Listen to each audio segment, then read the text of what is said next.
बिस्मिल्लाहिर्रहमानिर्रहीम। अस्सलाम वालेकुम नाज़रीन, आप यूट्यूब चैनल देख रहे हैं। मैं इमरान खान। यानी एस्टेब्लिशमेंट ये फैसला करती है कि किसकी दरखास्त इस्लामाबाद हाई कोर्ट में लगनी है और किसकी नहीं लगनी। मैं अपने सोर्स से बात कर रहा था इमरान खान के केस के बारे में, तो मैंने उनसे पूछा था कि ये जो ऑडियो तैयार हो रही है इमरान खान के बारे में, या हुई है या हो रही है, जो काम आप कर रहे हैं या जो काम वो लोग कर रहे हैं, ये ऑडियो आप कहीं कोर्ट में भी पेश की जाएगी? उन्होंने कहा जरूरत ही नहीं है। इमरान खान को कोर्ट में पेश करने की कोई चीज जरूरत ही नहीं है।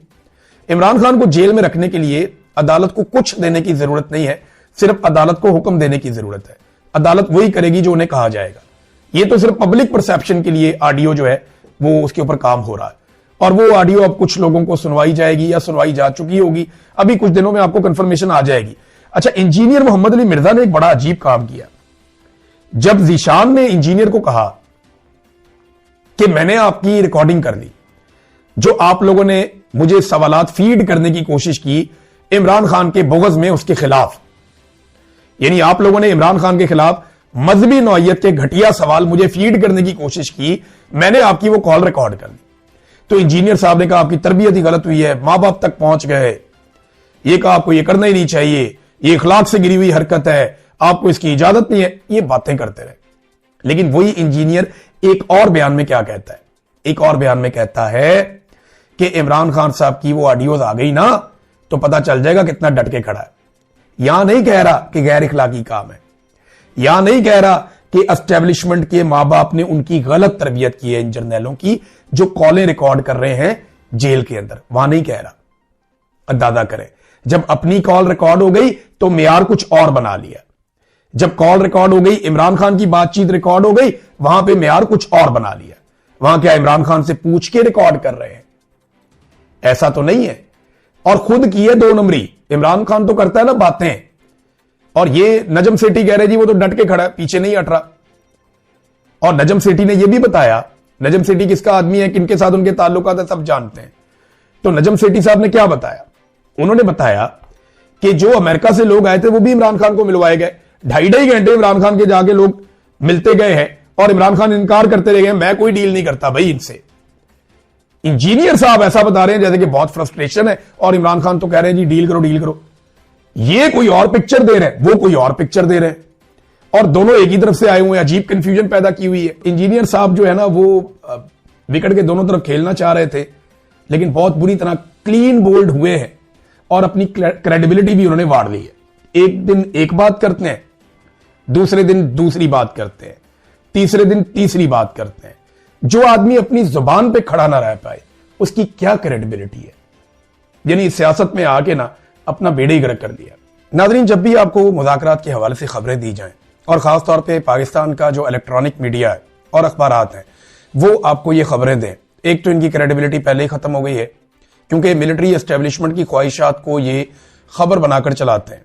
कोई भी एक कर्नल या कोई भी एक ब्रिगेडियर या मेजर वो टेलीफोन करता है किसी भी सहाफी को और उसको एक कहानी सुना देता है। वो सहाफी बाद में कहता है अस्करी जराये के हवाले से या बावसूख जराये के हवाले से या ताकतवर हलकों के हवाले से, और सब उस पर बिलीव करके खबर चला देते हैं। तो क्रेडिबिलिटी इनकी इतनी है कि जिन बंदों को अपना नहीं पता वो इनको खबरें बताते हैं और ये खबरें चलाते हैं। देखिए, जब भी कभी मुज़ाकरात की खबर आए ना और ये कहा जाए बार बार कि जनाब मुज़ाकरात शुरू हो रहे हैं, बातचीत करने में दिलचस्पी रखी जा रही है, और साथ ये भी कहा जाए कि हुकूमत को कोई डेडलाइन दी जा रही है, हुकूमत की हालत पतली हो रही है, या हुकूमत के अंदर कोई टीम में तब्दीलियां होने जा रही हैं, या माशी टीम तब्दील हो जाएगी, या कोई वंडर बॉय आ जाएगा। ये चीजें जब भी आप होती हुई देखें तो आप एक बात समझ जाएं कि कोई अवामी एहतजाज होने जा रहा है जिसके नतीजे में हुकूमत और एस्टेब्लिशमेंट परेशान है, और वो उससे निपटने के लिए एक माहौल बना रहे हैं। इससे ये हासिल क्या करते हैं? ये डाइवर्जन लगाते हैं। आप जब कभी कहीं सड़क पे जा रहे होते हैं ना तो अचानक एक बोर्ड आ जाता है डाइवर्जन, और वो बताता है कि जी आगे काम चल रहा है, आप इधर से मुड़ के चले जाएं। तो वो आपका रास्ता बदल देते हैं। तो वो आपकी तवज्जो हटाने के लिए पब्लिक को एक नया खिलौना दे देते हैं। उन्हें बताते हैं जनाब यहां तो मुज़ाकरात चल रहे हैं, तो जल्दी कोई ना कोई मामला हल हो जाएगा। कभी उन्हें बताते हैं कि हुकूमत तो वैसे ही मुश्किल में आ गई, ये तो पीपल्स पार्टी और पीएमएलएन की लड़ाई शुरू हो गई है, या पीपल्स पार्टी पीएमएलएन और एस्टेब्लिशमेंट की लड़ाई शुरू हो गई है, लिहाजा हमें जोर लगाने की कोई जरूरत नहीं है। तो पब्लिक को इस किस्म का ये छनकना देते हैं बजाने के लिए, और लोग 2-4 मरतबा, मैं मादरत के साथ कहूंगा 2-4 मरतबा इनके झांसे में आए भी हैं। लेकिन अब आप इनको सुने तो आप फौरी तौर पे जब भी कोई तहरीक चल रही हो या मोमेंटम बन रहा हो या लोग मोबिलाइज हो रहे हो, तो उस वक्त अगर इस तरह की बातें हैं तो आप फौरन समझ जाएं कि धोखा देने की तैयारी की जा रही। जो असल प्लान है वो पूरे पाकिस्तान को बंद करने का है, और 8 फरवरी को उसका पहला इम्तिहान है। पाकिस्तान तहरीक इंसाफ ने इस हवाले से एक मोमेंटम गेन करना शुरू कर दिया।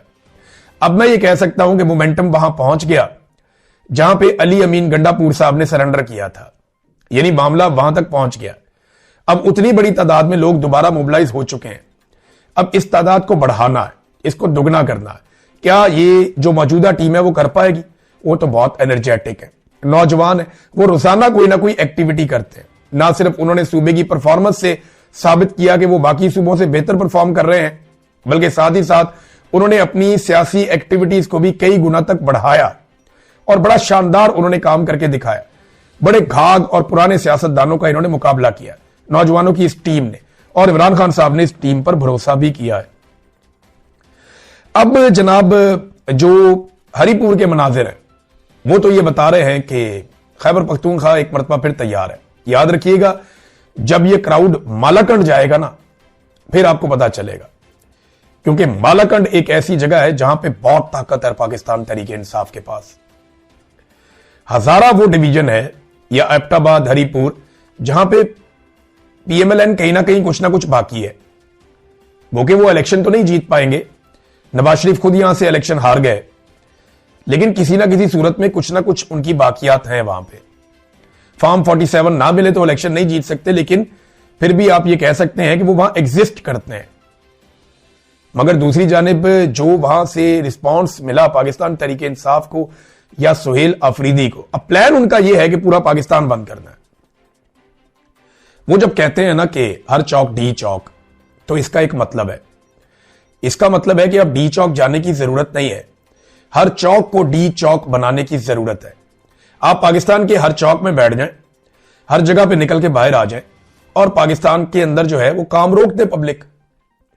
यानी प्लान ये है कि पाकिस्तान में काम रोक दिया जाएगा और पब्लिक कहेगी जी हम काम नहीं करते, हम ये बैठे हुए, जब तक आप मुल्क को सीधा नहीं करते ना, आप काम करने नहीं दे रहे, आप काम चलने नहीं दे रहे, एक एक करके हम सबको मार रहे हैं, तो हम इकट्ठे होके आ गए, इकट्ठे ही मार दो।